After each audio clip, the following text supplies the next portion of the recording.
right, welcome back to another episode of the Beggars Canyon Boys. This is episode 9. Let's go. Yeah.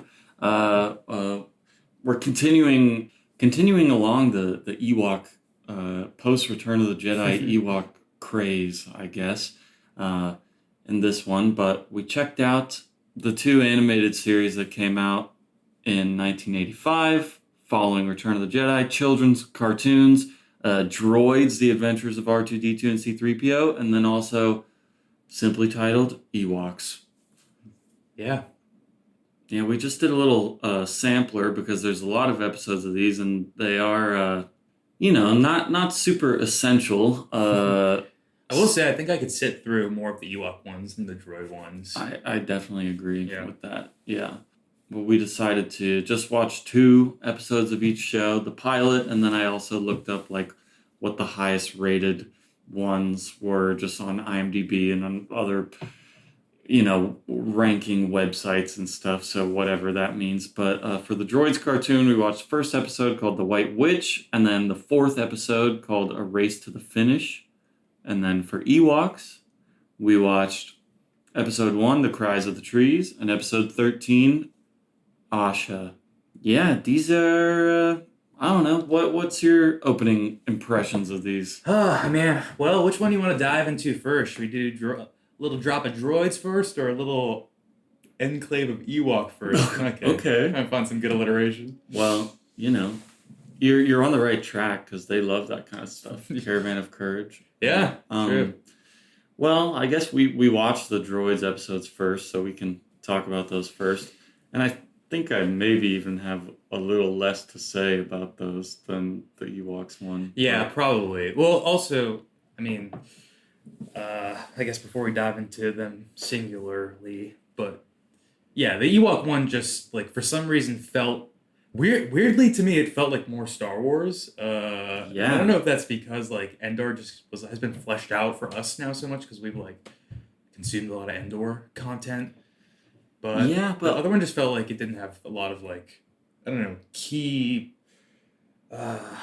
just any signifier that, this is Star Wars, other than just C-3PO and R2-D2 being there. And Boba Fett. True. Yeah, he does come into the second episode we watched. But I do kind of agree with you, which is strange, because I feel like on its surface... you never agree with me. Yeah, I know. I usually just think what you're saying is just sucks shit and is stupid. Yeah, but it usually does suck shit. yeah. But I would say at least my expectations before watching these. Well, I guess I should say I'm pretty sure I saw some random episodes of these when I was little, but I really don't remember it at all. Yeah. And then I would watch that theme song for the Droids one in high school because I really liked the song. Dude, I was wondering how you knew the lyrics. Yeah. I was like, I know you haven't seen the show in its entirety or anything like that, or even more than... I've listened to that song a lot, though. That's really funny. The Trouble Again, Stuart Copeland, the drummer of the Police, lended his talents to the theme song. It was kind of reminiscent of the classic, one of the classic maybe Scooby-Doo theme songs where it was just, I don't know, it's that older style of theme song where it feels more like a jingle for a sitcom versus a animated show. Yeah. And very, not Star Wars-y at all. Yeah. But what I was going to say is I guess before watching these, I would assume that the Droids one would feel more authentic Star Wars-y because, I guess, they both have characters from the movies, but C-3PO and R2-D2 are obviously bigger characters in the zeitgeist than the Ewoks. Maybe not at the time for little kids or something, but even the Droid one had all the vehicles and stuff that we got to see, which did align with what vehicles look like in Star Wars. They were the same type, right? The racers, weren't they called the same thing, or were they different type models of it? Well, I don't know. I mean, I don't think those specific designs we've seen in the movies, but they look pretty authentically Star Wars-y, I feel like. But I guess it's just something to do with the atmosphere, the feeling of it. The Droids one felt pretty generic Yeah. Also, those villains. Oh yeah. What are those guys called? I only remember the one kid, Tiggy, Yeah, because he kept being like, "Don't call me Tiggy." And his name the was just From gang. Frong. From From From. M. So not from. Yeah, the From gang. Yeah, you've got Tig from the little. Don't call him Tiggy. Don't call him Tiggy. He's the annoying like teenage wannabe leader of this gang. Pent up rage, trying to prove himself against his father's old ways of doing things. Size. Yeah, his father's size. So Tig is really reliant on these, droids and stuff, which is kind of like a bit of a conflicting message since like droids are our main heroes of the show. That like, oh, you shouldn't rely on technology. Yeah, too much. True. But yeah, I guess. I don't think they thought about that too much. I think it was more just like, oh, it'll be interesting to have the droids like kind of have to face off against other antagonist droids, right, in that moment, you know? Yeah, and I mean, I guess you can show like a droid getting like blasted into pieces in a cartoon, but you can't show like humanoid alien characters or the humans. Yeah.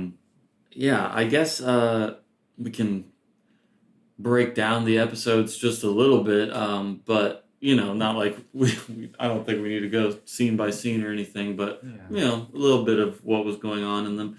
The first one, the White Witch, I guess. Okay, so yeah, like the structure of the show is that R2D2 and C3PO every 4 episodes kind of just get launched onto a random planet, and they stumble into like getting a new cast of like masters essentially.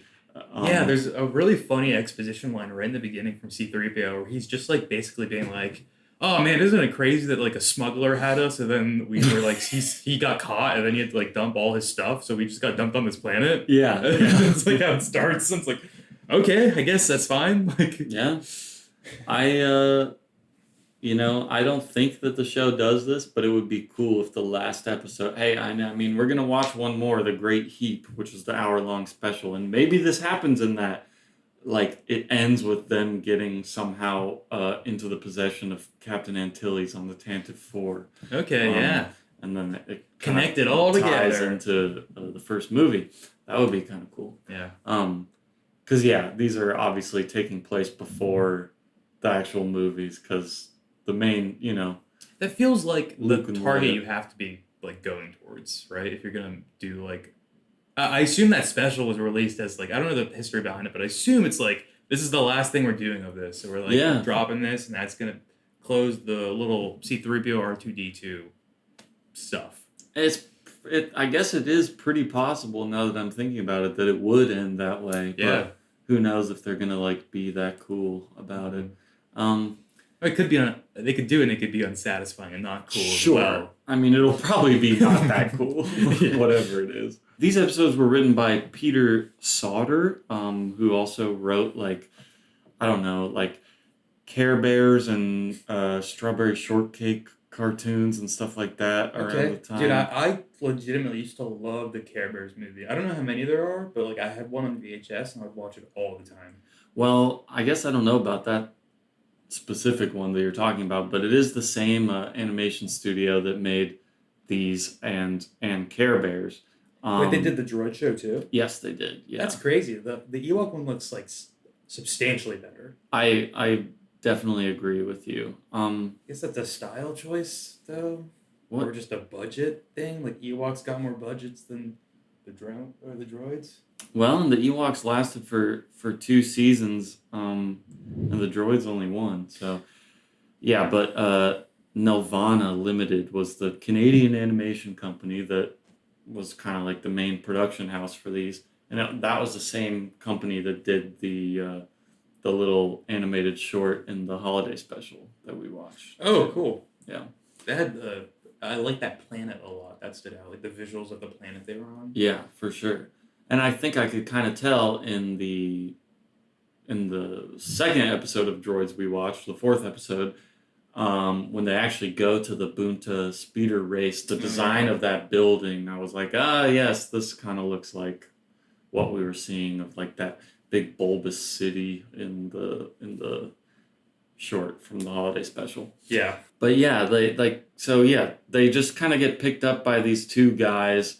And I guess, I'll name drop them just because there are toys of these guys and everything. That's crazy. Yeah. Wow, 4 episodes and they got toys, and they're not likable, really. They're no, not unlikable. They're just like there. They're not awful, but they're not cool or anything. It's Thal and Jord. So Thal Jobin is kind of like our Luke Skywalker stand-in. He literally has a lightsaber for some reason. Maybe we find out in the 2 episodes that we skipped why he has that, but weird. Yeah. Just like in there in his car, the White Witch. Yeah. His ship, I should say. Speeder, bro. And Jord is like a big guy. I mean, not even worth mentioning other than the fact that he like does use his big belly in combat. So funny, dude. That really like took me out of it for a second too. Like, that's not Star Wars. Come on. No. No. We can be a little cooler than that, can't we? Than like the belly hit and then the headbutt. Yeah. A little just pretty stupid. So yeah, they get picked up by these guys, and then it's like, oh, they're in the zone of the From gang or whatever, and Tig wants to like capture them so that they don't like tell anyone that their base is there or something. I mean, it's just pretty nothing of a plot, but yeah, like the things I would highlight about this, Kia, the third main human character that gets introduced, this girl. Forgot about her. She's also not very cool, but the first time that they show her, she's got like a cool mask and like big like mounted gun. Yeah.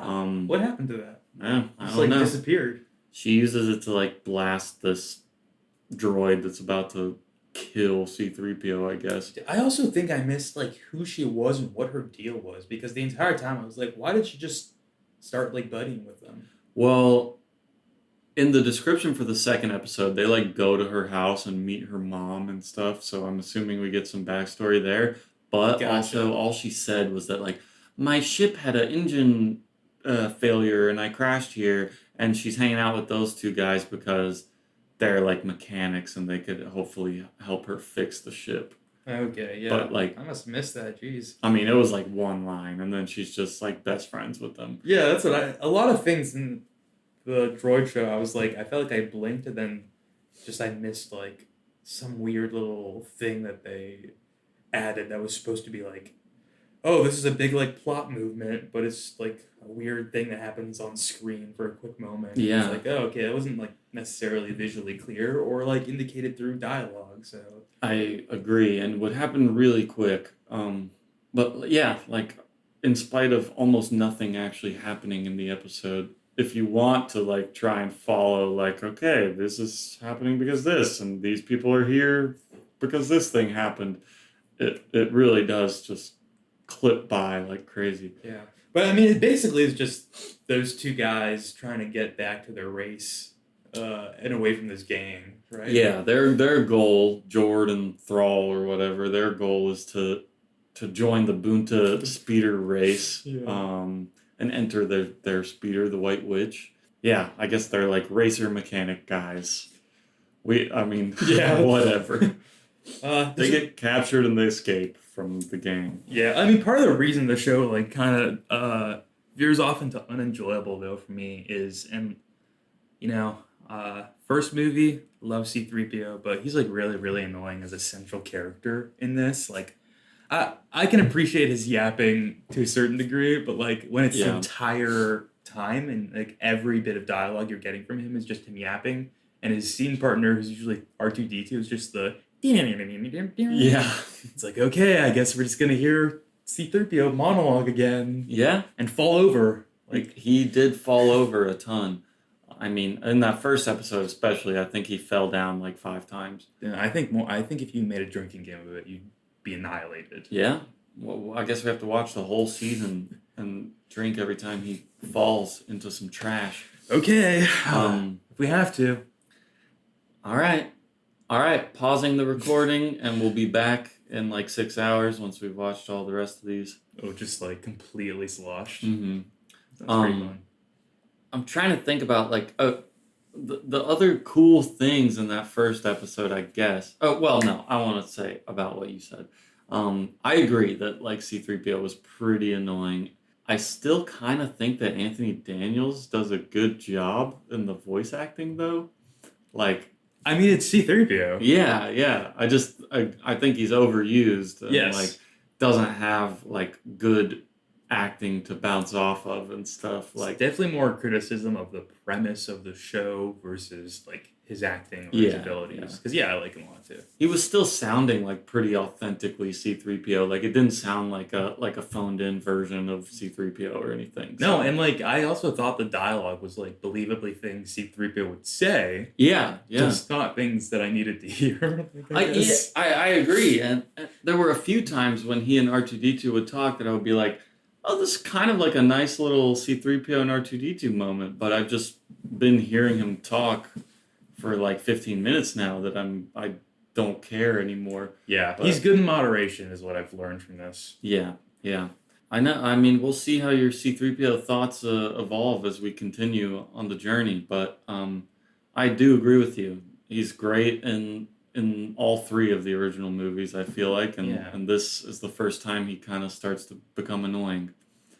Well, okay, you kind of said something interesting there. Just like, I know, I did, I shouldn't have, but I won't pick at it.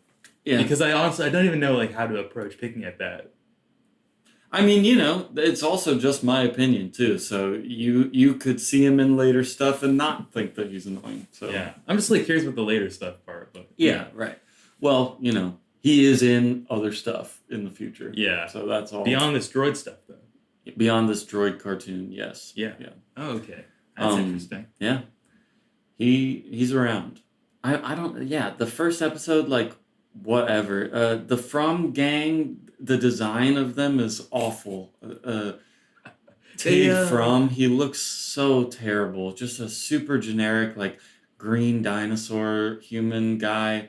They kind of remind me of is it the Na'vi from Avatar? If they were more like human looking, actually. Okay, sure, yeah. Well, watch your mouth when you're talking about the Na'vi, but I guess I understand where you're coming from. Hey, look, I didn't mean you were the one that lobbied the. I didn't think they looked too terrible, like too.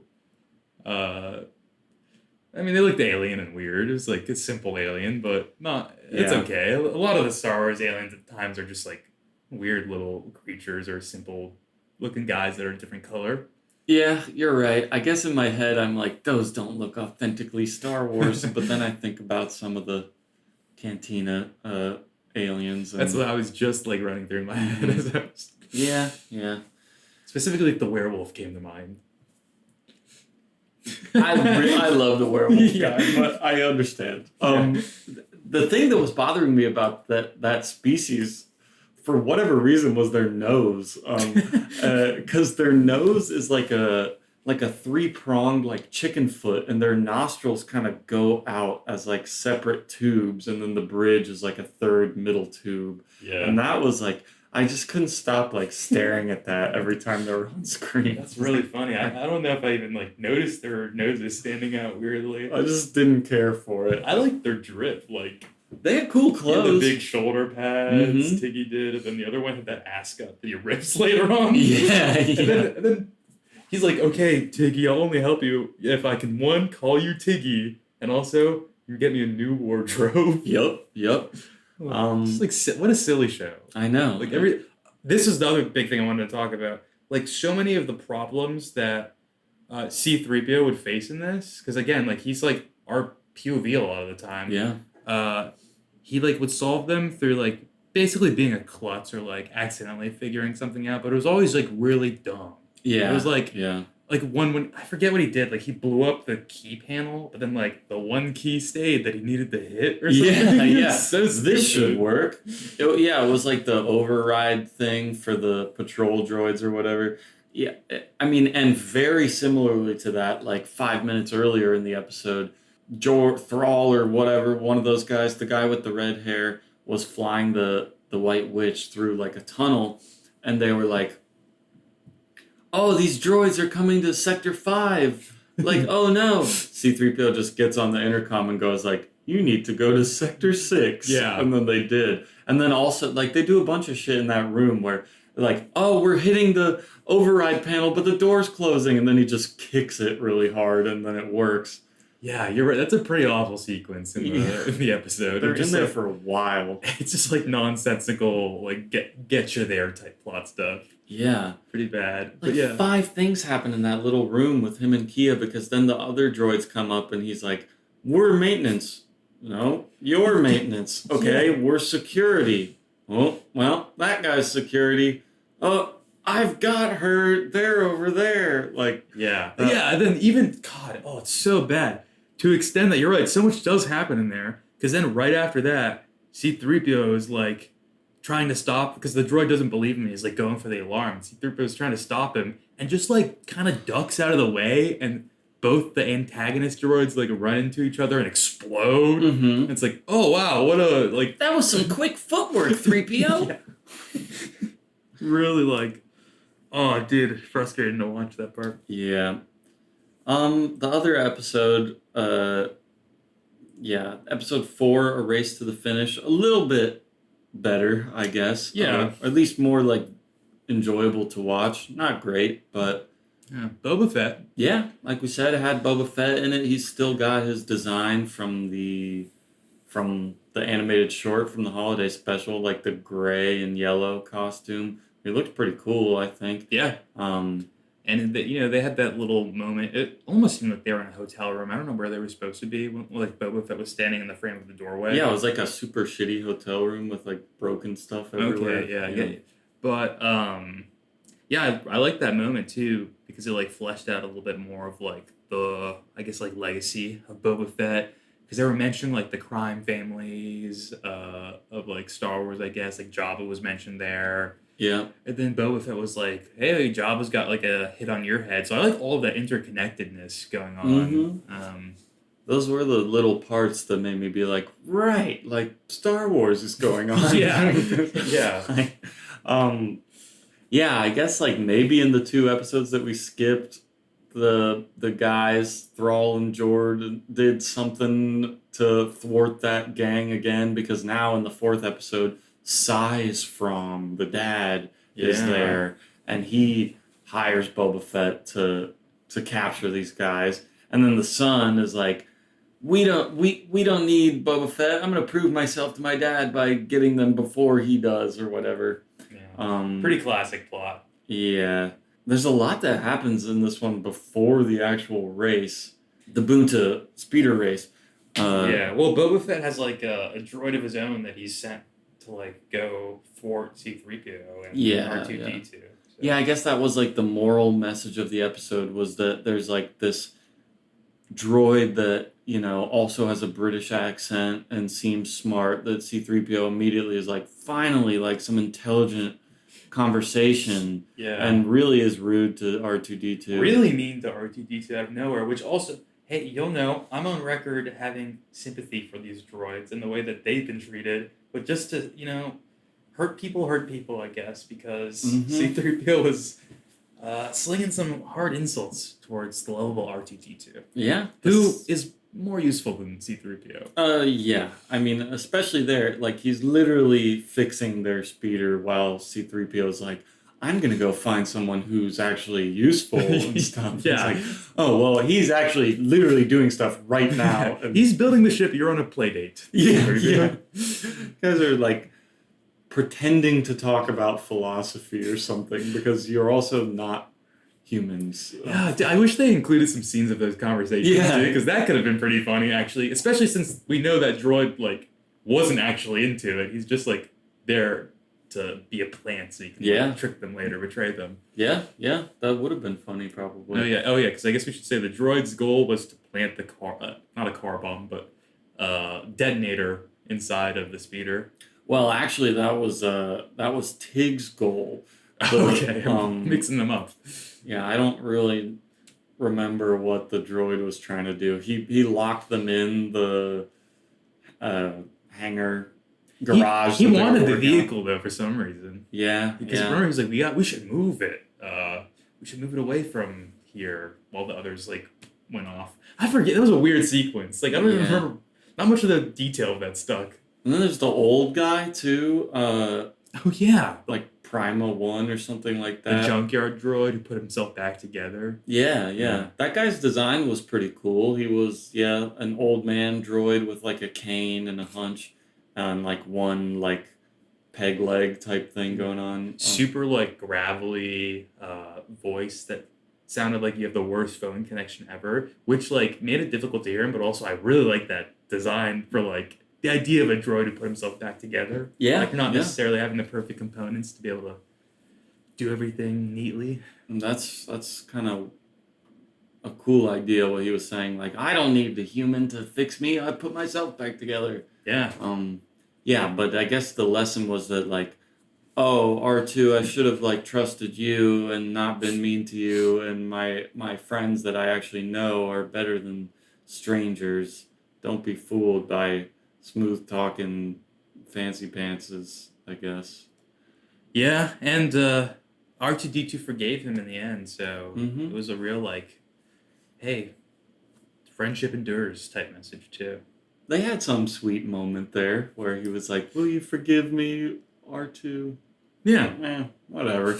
And then there's the race, and the race itself doesn't look very cool, but the building that they're in is pretty cool. It's like a big hamster tunnel, stack of clear tubes that they're all flying around in. Yeah, and at first when I saw that, I was like, oh, does this like necessarily work as like, bringing racing from real life to like the sci-fi element? Because I was like, it seems like too narrow. But then I was like, oh, like racing is pretty narrow anyway when they're like all those cars are on the track. Like, Yeah, I was yeah. like, this makes sense, I guess. Yeah, I thought it kind of worked. Yeah.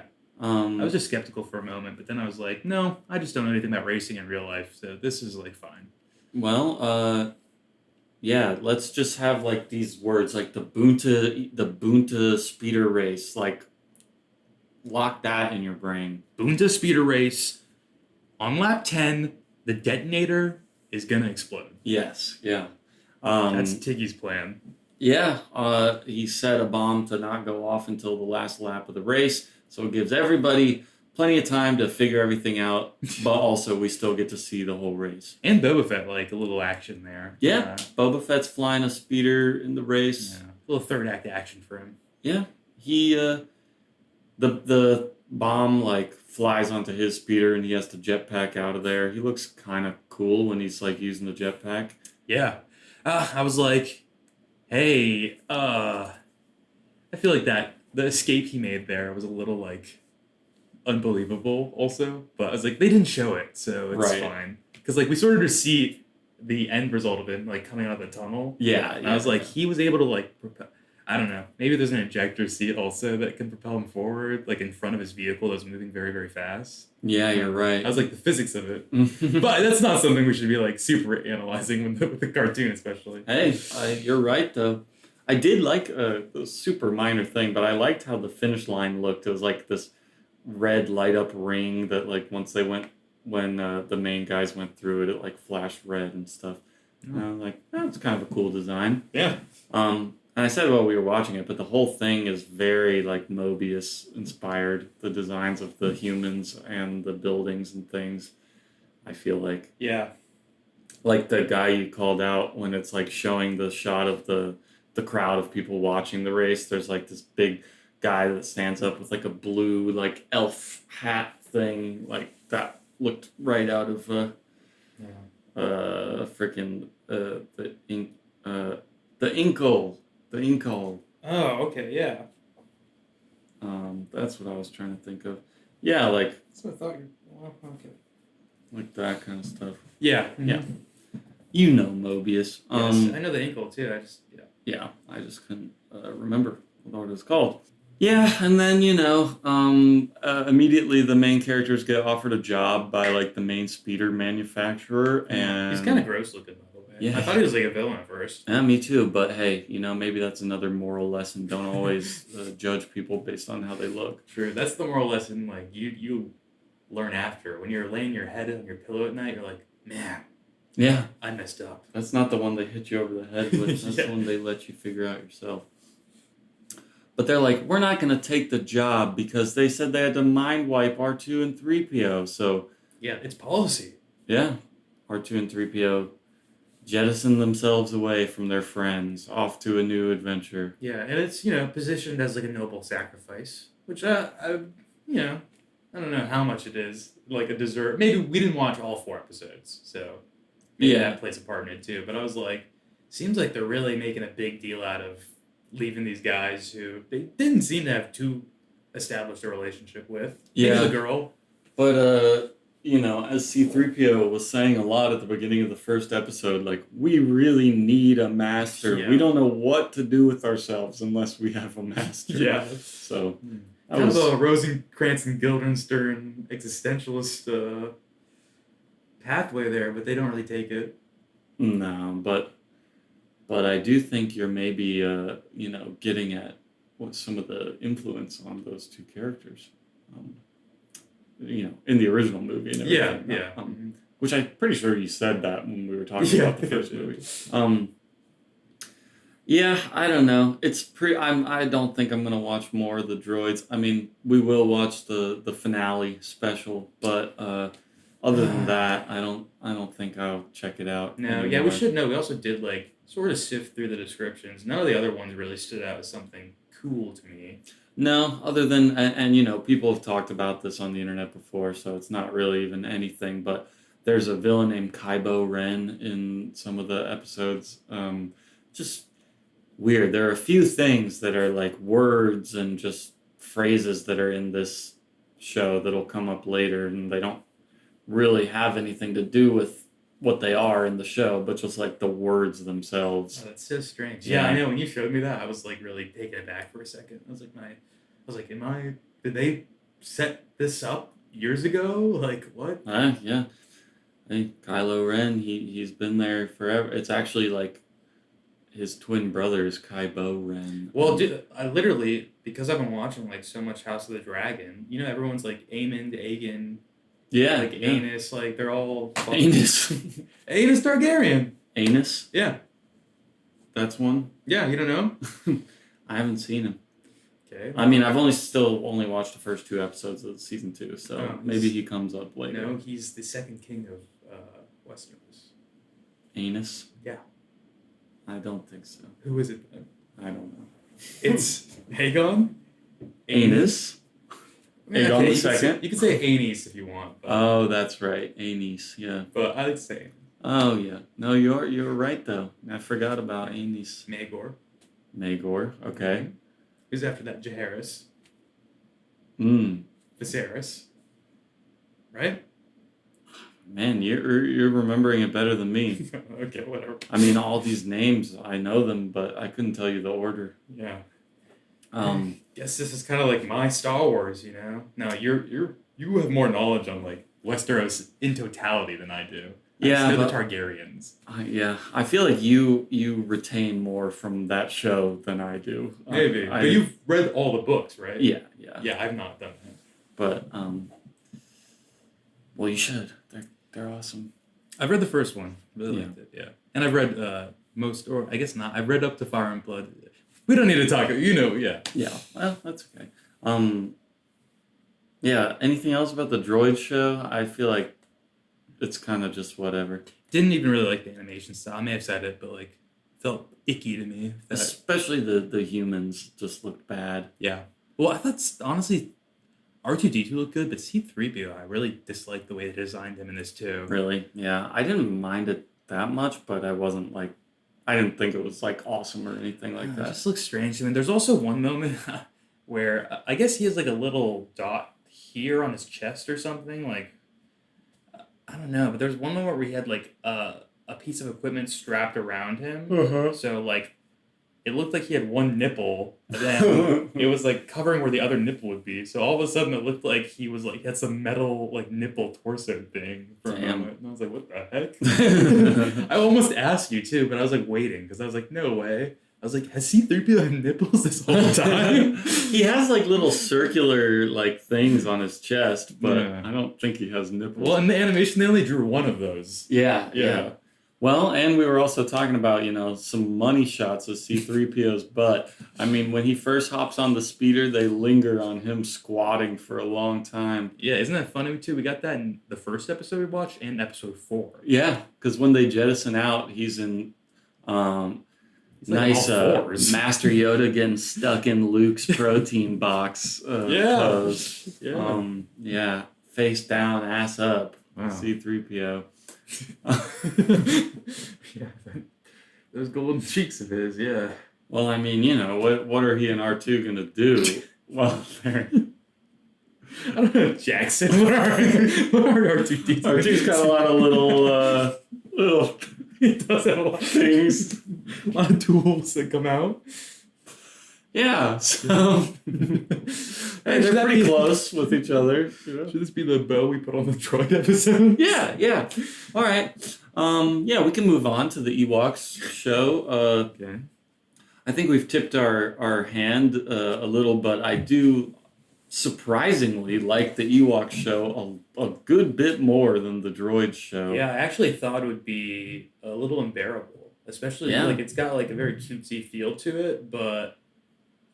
And I was like, okay, that's gonna mean it's gonna have like a really weird, cutesy like tone to it too. Yeah, and like probably all the voices will be like really annoying and stuff, and like some of them were kind of annoying, but they weren't that bad. They were annoying, but they're definitely like it's funny how cutesy some of the voices are still. Hey! Yeah. Yeah, like we mentioned, we watched the Cries, the pilot episode. The both of these episodes that we watched, written by Paul Dini, pretty cool. Maybe that's why they were better, because they actually had like pretty good like episode structure and everything.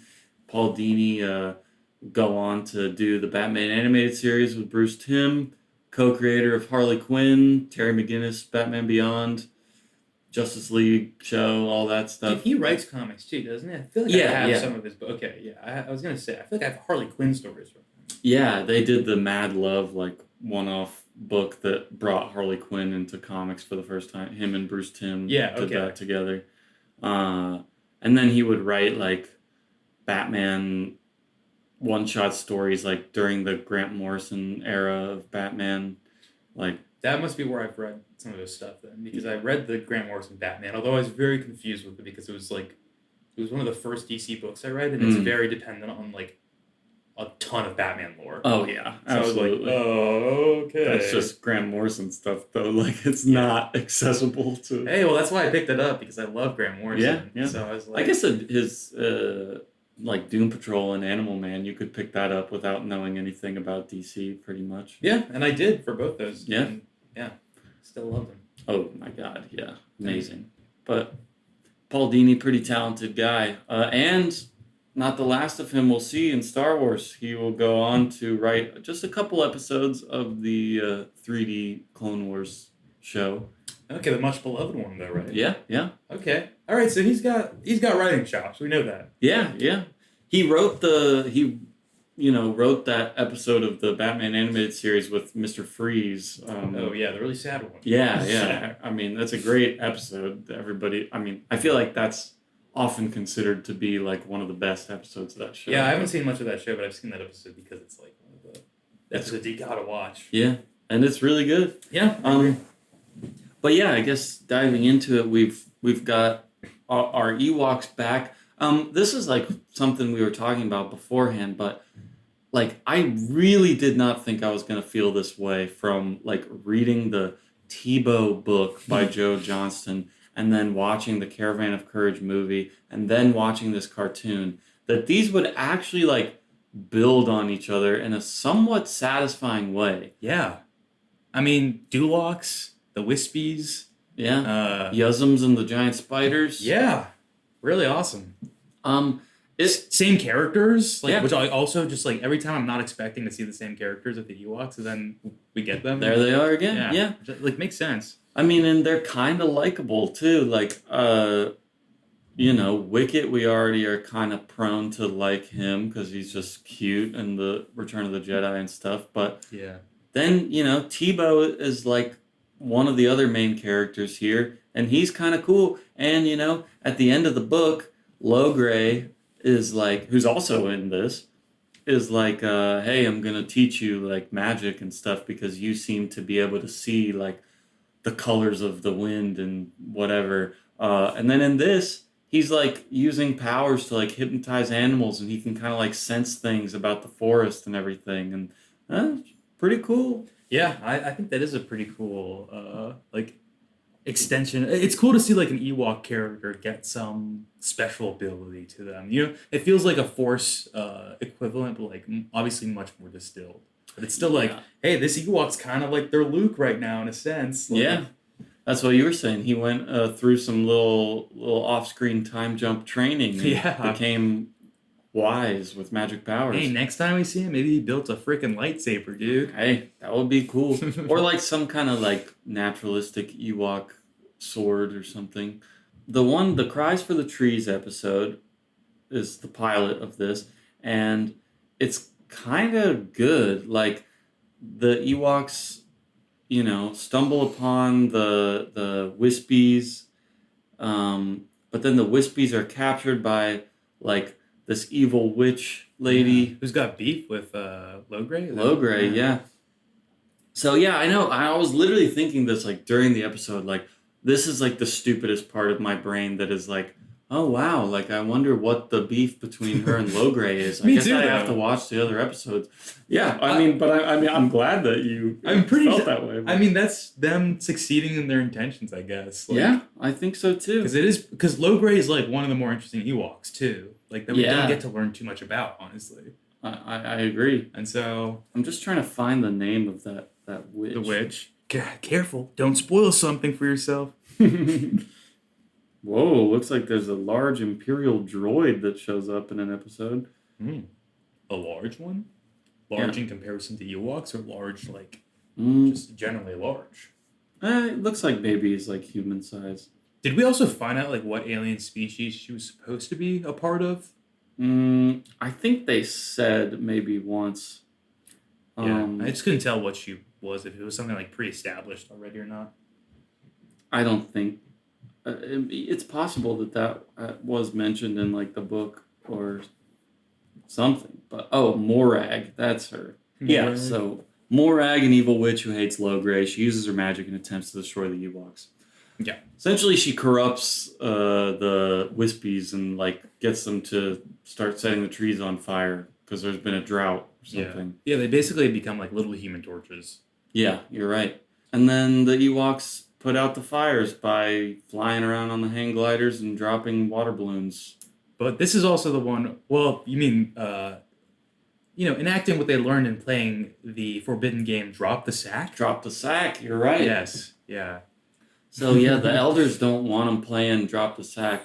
Yeah, I guess the third main guy who's hanging out with Wicket and Tebow is Pop Blue.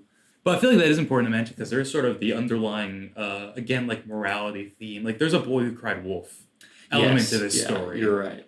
Because they get in trouble and they lie about playing Drop the Sack, and then they have to do chores, and they're Yeah. like, well, I'm not going to lie anymore. Yeah, because they drop mud all over Wicket's aunt, right? Yeah, yeah. And they're like, it was a giant actually that flung the mud. Mhm. Like some bat or something. Yeah. But they have a little rule of threes there with dropping stuff on the ant because at the beginning they're washing like that blue ox thing, and he dumps the water out onto her, and she's like, "Wicked W. Warwick, oh, when I get my hands on you." Then he drops the sack on her and covers her in mud, and then at the end, he drops one of the foam water pouches on her. Yeah. And she's trying to like put out a fire in her garden. Yeah. It almost looks like she's about to get singed too. Yeah. And she gets mad, but then she realizes it was actually to save her farm. And Honestly, pretty funny imagery from the episode too, of like the sort of bird's eye view shot of her, like at first covered in this blue muck, going like, "No!" and then be like, "Oh yeah!" She was kind of scary looking too. She just had like green glowing eyes through the mud, like woo. Yeah, we mentioned it before, but working for the witch lady, the Yuzums I guess, work for her, and they ride like the giant spiders like they did in the book. Oh, And man, they look so cool. yeah, those spiders look awesome. Mm-hmm. They're like super skeletal. They have like a exposed rib cage or something. And Like their spider legs are so like spiny and like yeah, so like cool. 6 feet tall legs and Yeah. stuff.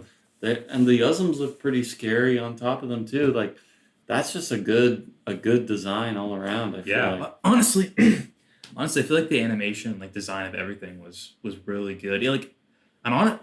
Good spectacle for like a first episode. Like watching the forest burn, like the Yeah. flames that all the Ewoks are running through, trying to put it down. Out looked really good. Yeah, that's what I was gonna say. The best looking part is when the forest is like fully on fire and it's showing them like, you know, filling buckets with water and trying to put it out because like it just fully like red light, like red and yellow flashing Yeah. lighting the whole time, and it looks really cool. And I guess maybe this is also a difference between the Droids one, even though there was a lot of action in the Droids one. But I feel like, I don't know, the stakes felt more serious to me in the Ewok one. And maybe it's because like the central characters were less like goofy all the time.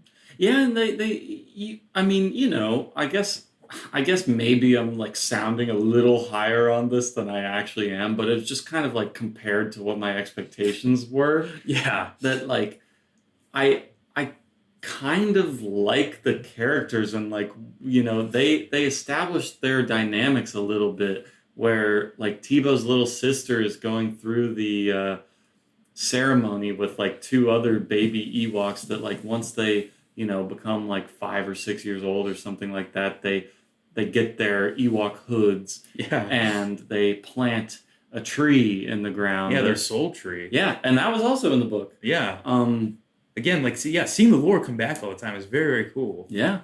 And, you know, we see, like, oh, Tebow wants to be there for his sister's, like, you know, little ceremony, but he got in trouble, so he's in the jail place or whatever. Yeah. And then, like, you know, they have to interrupt the ceremony and everybody's mad at them, but then they're like, but it's important. Like, you know, there's stuff like that. They aren't believed at first, too, again, there, Mhm. even in that moment. And then they see the fire. It's like cinematic in a way, too. It's Yeah. very cool.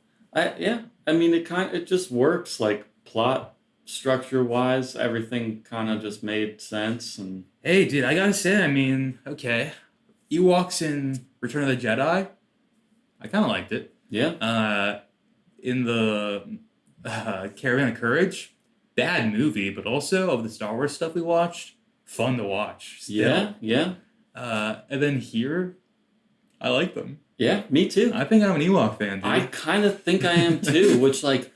Oh, and the book too. What I read of it was like, it was interesting to learn more about like them building out the world. Yeah, I agree. And, like, especially with that book and the Caravan of Courage and this cartoon, I'm trying to, like, think about, like, would I have liked this a lot when I was, like, 5 or 6 years old? Because that's, like, who the target audience is. Yeah. And, you know, in Return of the Jedi, they're kind of trying to hit a wide range of audience. Mm-hmm. And, like, definitely the Ewoks were really popular among kids and probably put in the movie for kids. But, you know, they've also got stuff for adults in there, too. Yeah. Or whatever. But, like, so, yeah, I guess I'm watching these trying to, like, put myself in a, like, child brain mode, and would I have been a fan of it as a kid? And I kind of think I would have. Like, I ate up way lower quality shit than that when I was little. Like, did you ever watch the Snorks? No. Mm-mm. It's literally just the Smurfs, but they're underwater. Okay. But Sounds like vaguely familiar, but it was on Boomerang all the time. Like, before, like, in 4th and 5th grade, or 3rd, 4th, 5th grade, I would just, like, wake up early enough to, like, watch some cartoons before school. And it was always the Snorks or, like, Arthur. But yeah, I loved Arthur. Arthur's good. Yeah. But I mean, that's also sort of building on that. That's why I asked you, like, where this originally aired. And you said, like, the ABC for Kids channel, right? Yeah. Because, like, it seemed like something I'd watch, like, I think it was, like, the Fox animated channel that I used to watch in the mornings. Mhm.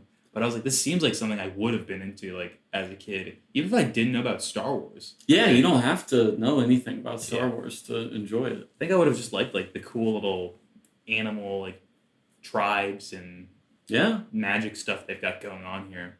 I mean, and it's just fun, like, little teddy bears fighting in the woods and Yeah. stuff.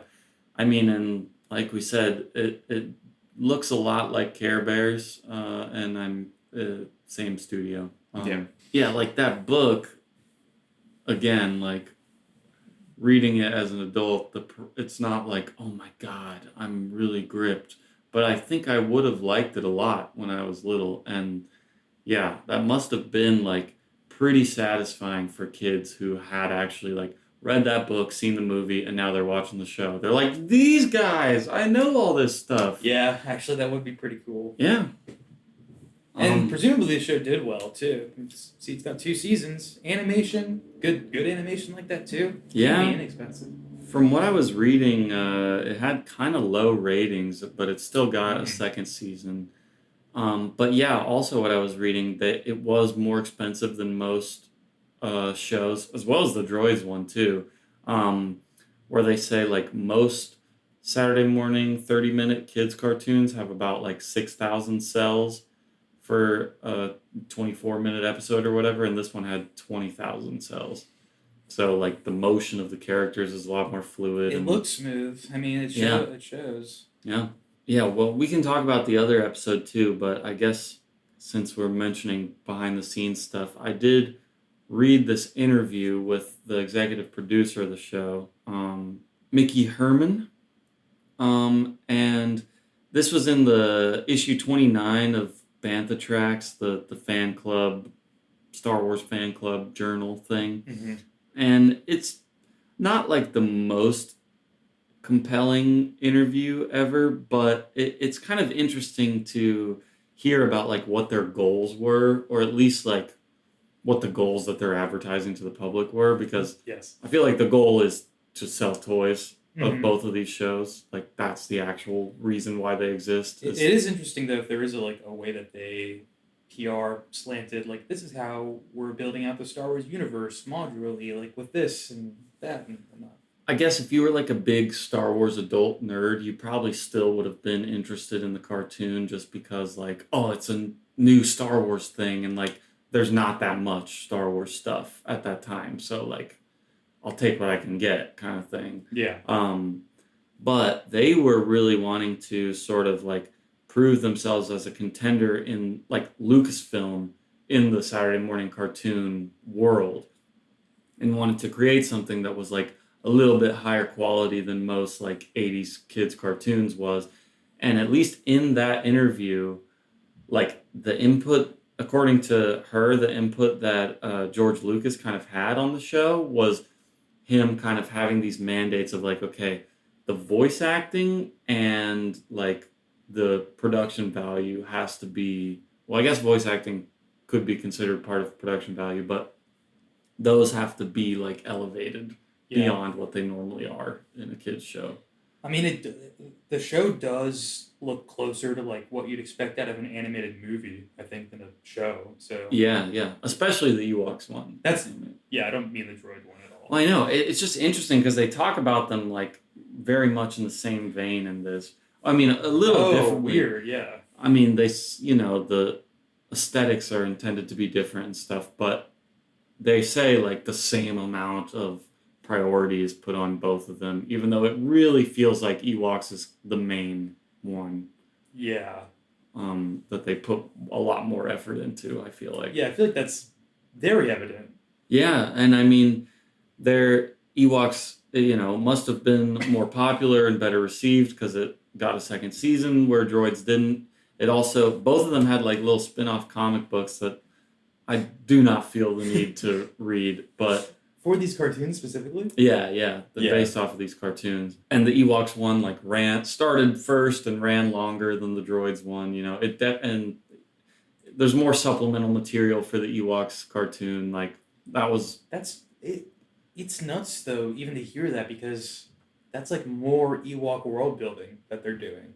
Yeah. They have Yeah. in so many different mediums. They're like world building out the Ewok stuff of the Star Wars universe before they do a lot of the other stuff. It seems. Well, yeah. I mean, that was another thing they talked about was that the future of like the movies was kind of uncertain at that point after Return of the Jedi, and I feel like George Lucas himself and the company they didn't really know like when the next one would even happen, but they did know that they wanted to do more. I mean, obviously they had already announced like that there would be three prequel movies, Yeah. but the main characters and a lot of those like big plot lines are pretty off limits for like a cartoon to show. So they're like, okay, well, what do we have?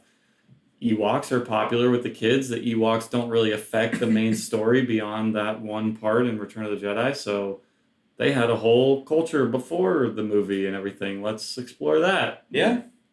It is funny too. You mentioned that because I guess that's also why we like see Boba Fett get utilized because we know he's not going to be utilized in future movies, so he's not off limits because he's dead. Yeah. So Yeah.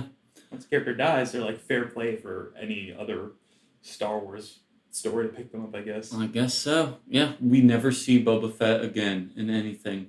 Really? No, it's not true. Okay. Yeah, I was gonna say. I feel like he's gonna show up a few more times before. It's pretty popular. outta here. Pretty popular.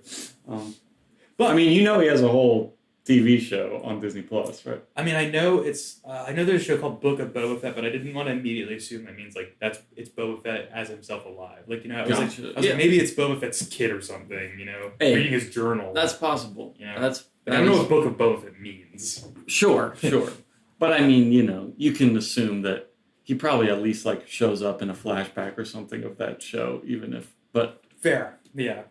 Uh, I haven't thought about it too much. Really. it's all I'm saying is he's pretty popular and he'll be around in some stuff. Yeah.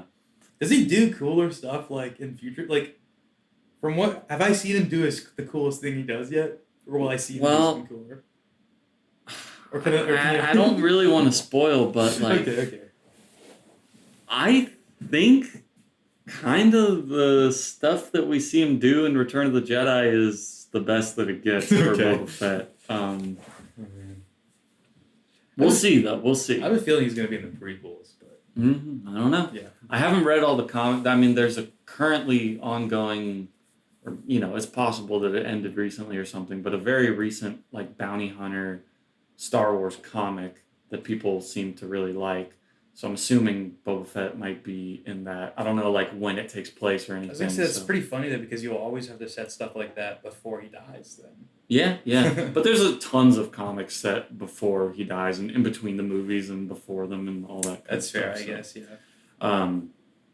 And there's novels of Boba Fett and stuff too. So maybe he does cool shit. Does he have POV novels? I think so. Yeah, I think there's a little trilogy where he's the main character. I almost feel like that would take away some of the mystery of Boba Fett. It's possible, yeah. I might check it out though, just to see. That could be total crap, but I don't know. Who knows? Asha? Oh yeah. The one other little like behind the scenes thing I was gonna say though was Stuart Copeland, the guy who wrote the theme song for the Droids show. Yeah. He said he just had like one meeting with George Lucas, and in that meeting George Lucas was commissioned to do one for like the Droids and the Ewoks, and they went with Taj Mahal, legendary blues musician, for the Ewoks theme song, but he apparently wrote and presented a song for the Ewoks and they just didn't go that direction or whatever. But he said in his meeting with George Lucas is just showing him toys. And he's like, this is the point of the show, is to sell these. And your song will be important in like immediately like having kids associate like this fun song with these characters. And they'll have the song stuck in their head and they'll be at the store and they'll see the toys and they'll sing the song and they want the toy and they'll buy it. Like, yeah. George Lucas. That's not nice to hear. Is Mr. Money Man.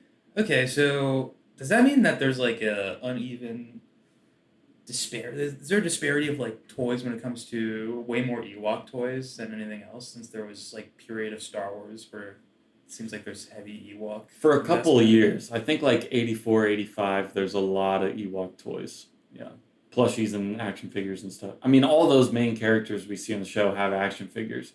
Same with droids too, though. I mean, But I'm guessing the Ewoks one's probably sold better. dude, maybe I'm stupid, but like I kind of see the appeal of having like some of those Ewok action No, figures. absolutely, I do. I kind of want them, especially like cool. some Dulocs. Yeah. I want the.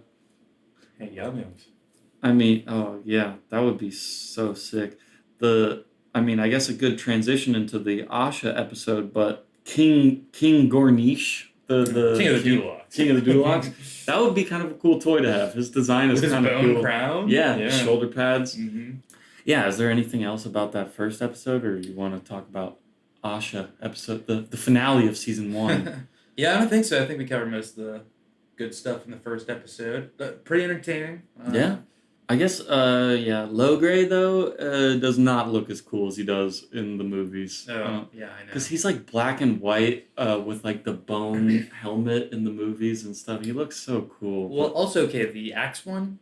Axe Ewok? Yeah, Chaka Truck. Does he show up in the first episode or second one? Is he in the He's in Asha? Asha. Oh, okay, so we'll get to it. I won't mention any. No, it's okay. We can, yeah. I was go just saying, I into didn't it. like the voice acting for it. No. I was really thrown off by that. It's like, what? This Yeah. is not him? I mean, that's the weird thing about it, is they're all just, like, speaking English, too. He was almost like, there was like a pompous element to it, though, too. I know, and at first I was kind of like, are they doing like a Native American thing with him? And the more he talked, the more I was like, maybe not. But his first couple lines, I was like, oh, bro, like he's doing like that stereotypical Native American chief like voice. You know? Yeah, there's some like weird oration with it or something. I don't know. But yeah, this episode, Asha, is about Princess Nisa's long-lost sister.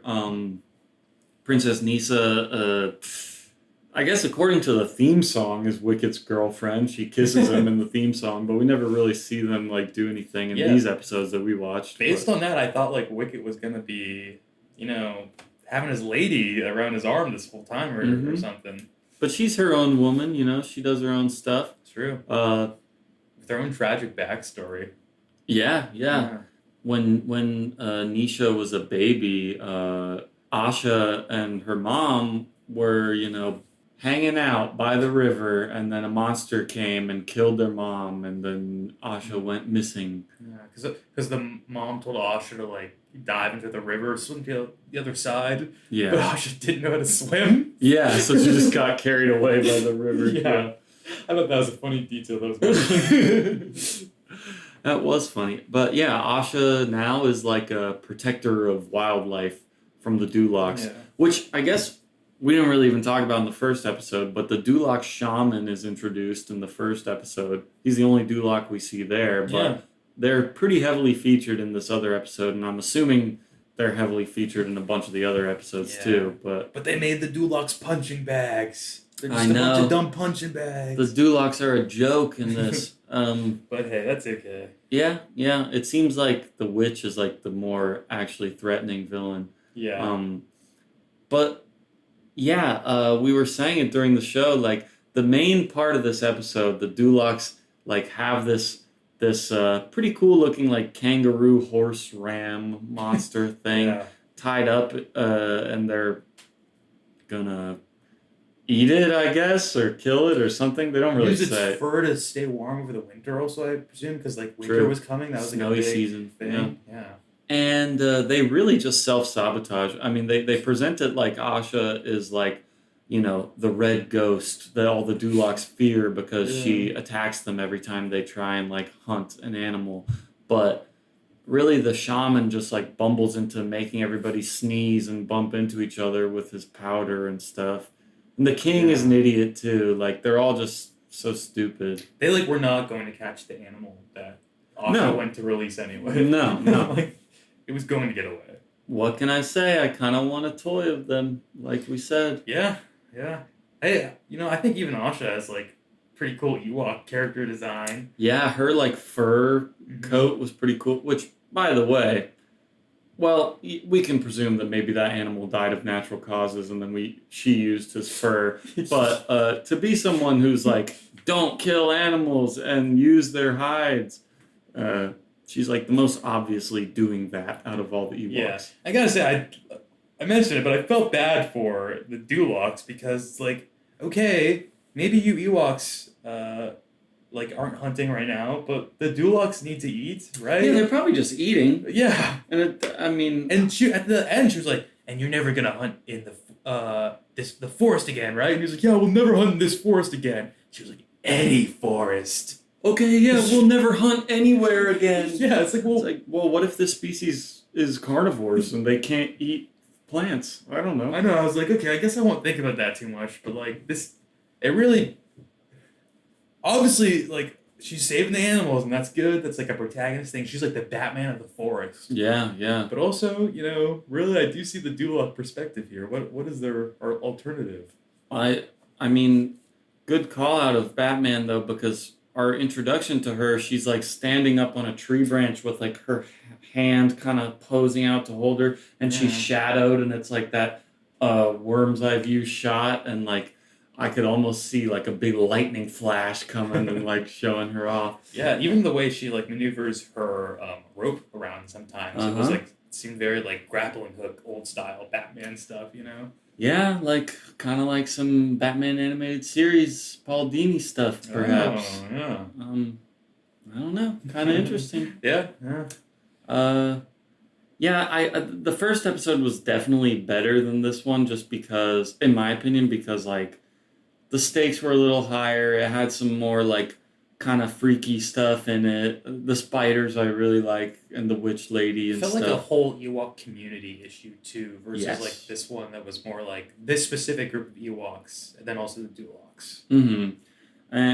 But Chief Chirpa got his daughter back, so that's cool. Even though he kind of didn't, when it was first brought up that there was the rumor of his daughter potentially being back, potentially being spotted, he was like, nah. No. If she were alive, we would have found her. Yeah. Just go back to bed. It's like, oh, okay. Yeah.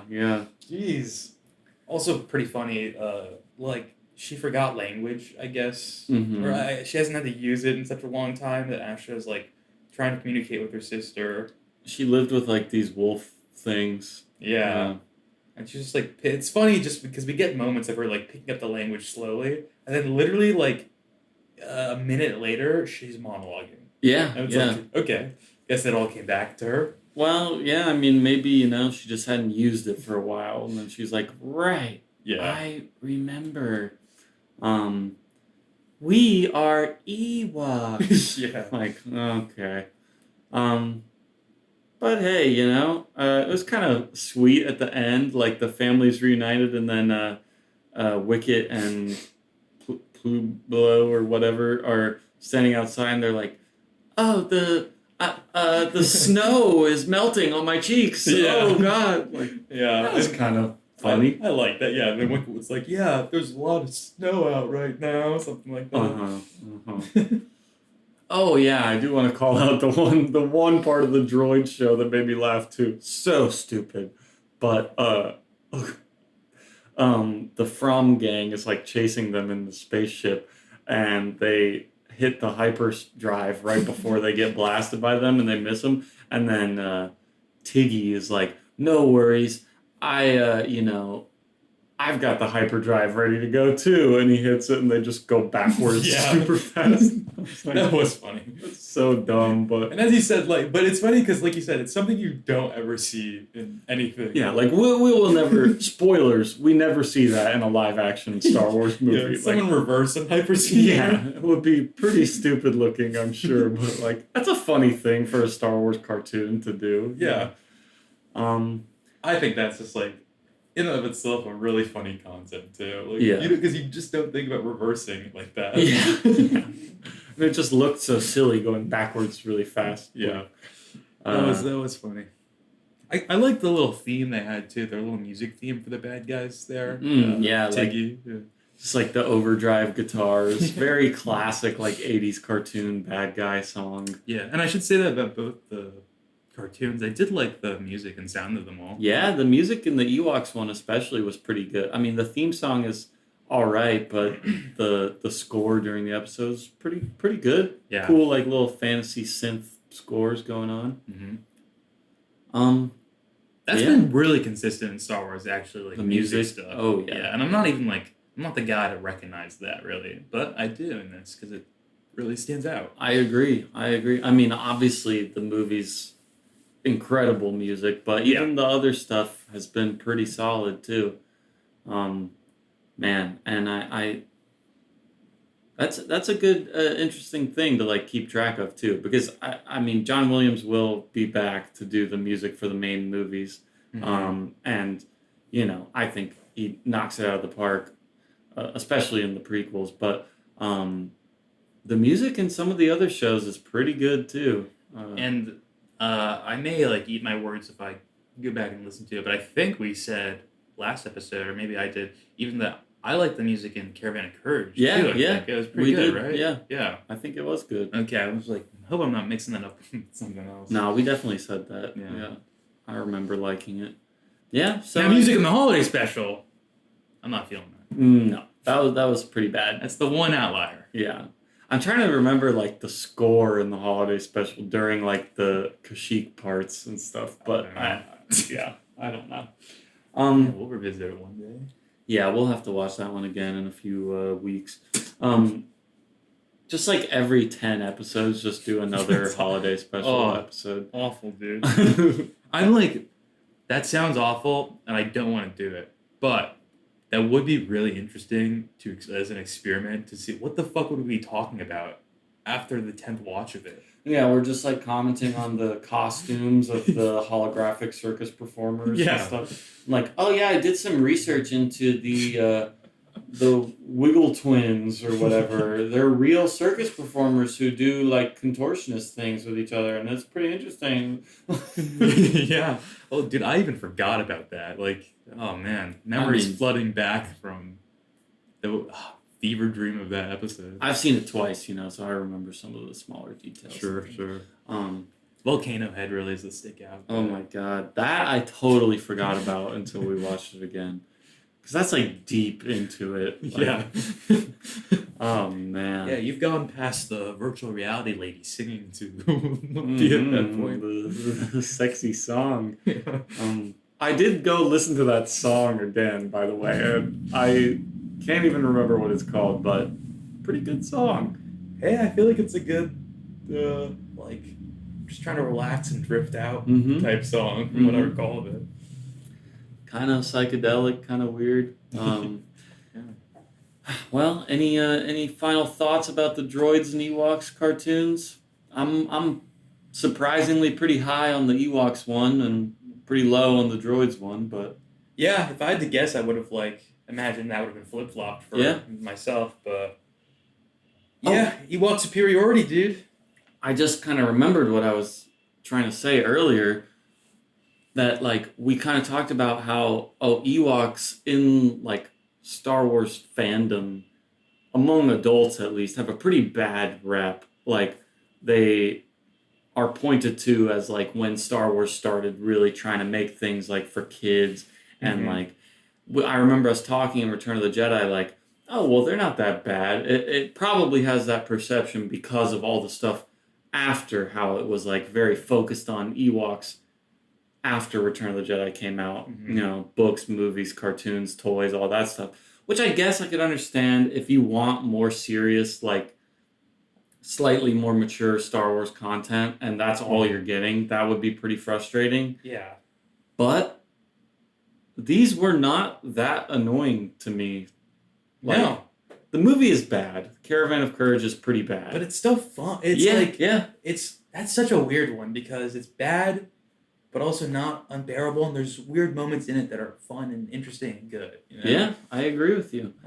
But it's like I don't want to defend the movie either because it is really not like a perfect project by any sense of that word. But no, but I guess my point was I thought I would be like really annoyed about Ewoks at this point, like after watching, an additional like 2.5 hours of Ewok content, and we still have another movie to go. And I'm actually not dreading watching the second live action TV Ewok movie. Like, I am a little bit excited to watch that. I'm going to be honest. Yeah, so, I agree. It is funny. I guess I could see someone being frustrated, like you said. If you're like a hardcore Star Wars fan and all the Ewok stuff's coming out, and you're just like, okay, but the part of Star Wars that interests me is like the Jedi stuff and, like Sith lore, or not, Yeah. what do they call it? Empire? Yeah, Yeah, the Empire and the Rebels. Like, we don't see any of that in any of this. Mhm. There's nothing from that, really, in any of these. Yeah. So I could understand the frustration of being like, but I really liked like Luke and the Jedi and all those and Yoda and everything. That was all cool. Like, Yeah. When are we getting back to that Star Wars? Exactly. Yeah. I mean, that would be annoying if you like right now it's not so bad because like we can just go home and consume that stuff right now if we wanted to. Yeah. But at the time you had to just wait for it to start. And I don't think the first like real meaty book that people like kind of that renewed a bunch of interest in Star Wars among like a more adult fan base, that doesn't come out until 91, I'm pretty sure. Okay. So, they had like 8 years of pretty much nothing for adult. Well, the tabletop RPG comes out in like the late 80s and then campaign books start coming out for that. So I think that kind of started to build some more momentum amongst adults again as well. Definitely cool, but also like not everyone is a RPG fan, too. Right. So I can see it like. I mean, if I was a Star Wars fan at the time and I really wanted more Star Wars and I heard the RPG was coming out, I don't know if I would necessarily get into it. I'd still be hoping for more movies. Oh, probably. wow, of course. And I mean, yeah, obviously an RPG has a much higher barrier to entry than even a book. Yeah, but I guess I'm just wondering, like, or what I'm kind of alluding to as a possibility is that basically, like, your average audience member and your average Star Wars fan is not going to be interested in any of that, like, spin-off type stuff, Right. And so, if it isn't involving, like, the main characters and knowledge that they know from the movie. Yeah, I think you're right. Like hardcore people, they're gonna be like, yeah, I want to check out the RPG. Like, I want to learn more about the in-depth Star Wars lore and like the mechanics of like how like Jedi's work and how like the ships works and their structures and whatnot. But yeah, for anyone else who just likes Star Wars, I don't know. No, I think you're right because yeah, it's not like you're gonna get like a secret new chapter about the main characters from the RPG or whatever. Yeah.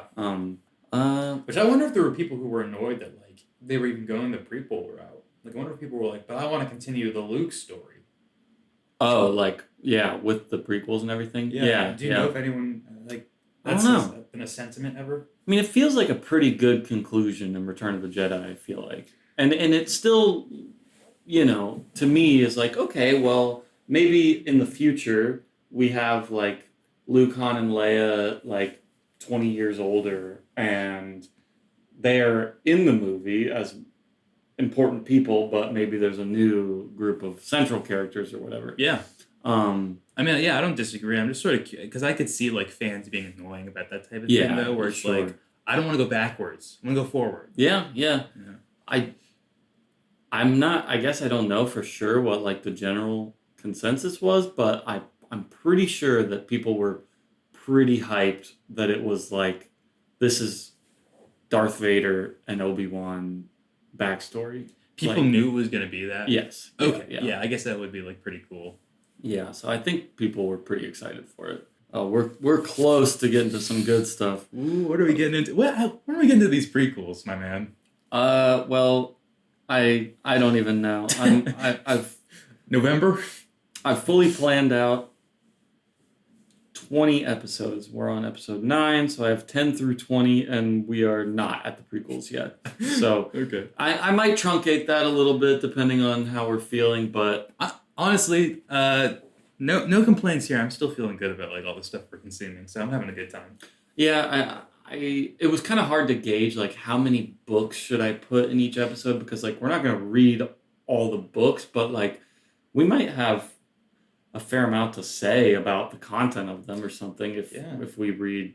And I'm going to listen to the audiobook you mentioned, Oh yeah? I think. Heir to the Empire? Yeah. Hell yeah. In Virginia, I'm going to go on my little walks, put that in. Nice. Get a little Star Wars in the brain. It's I really like it. It's got issues, and we can talk about that once you've checked it out. But I think it's really cool. Is there a sequel to that one as well? Yeah, it's a trilogy. Oh, okay. It's a trilogy book. Have you started the second one? Yeah, I'm like halfway through the second one. Nice. Yeah. Okay. I won't ask anything because I haven't. Okay. So, I mean, I guess all I'll say is so far I like the first one better, but I still am really enjoying the second one. That was what I was going to, like, big quality dip or? No.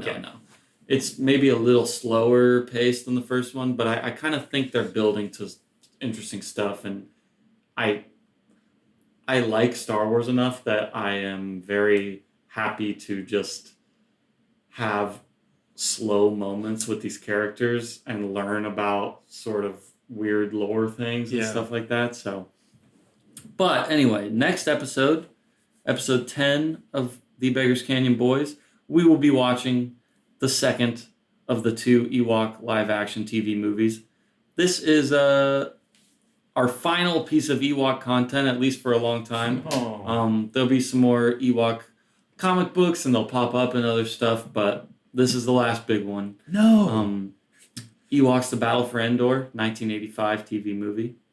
Then we'll watch the finale of Droids that they did an hour-long special, luckily only like 45 minutes without commercials. The Great Heep, written by Ben Burt, who's like the sound designer for all the movies.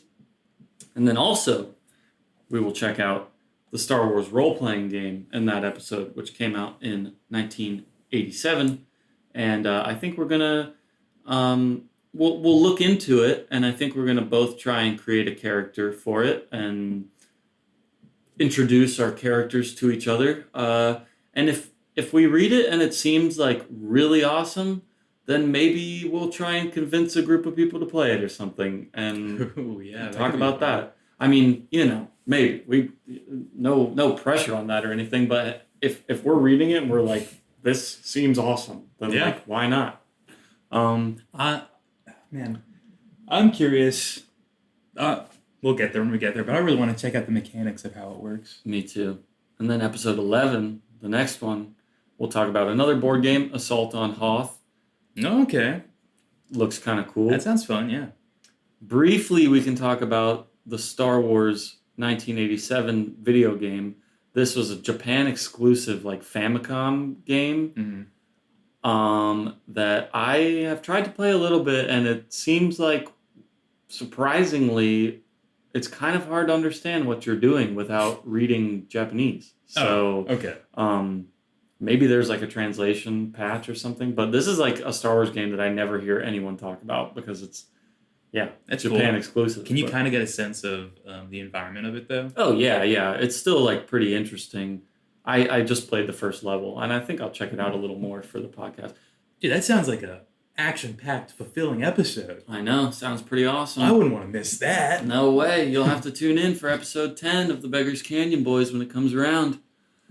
But as always, thanks for listening.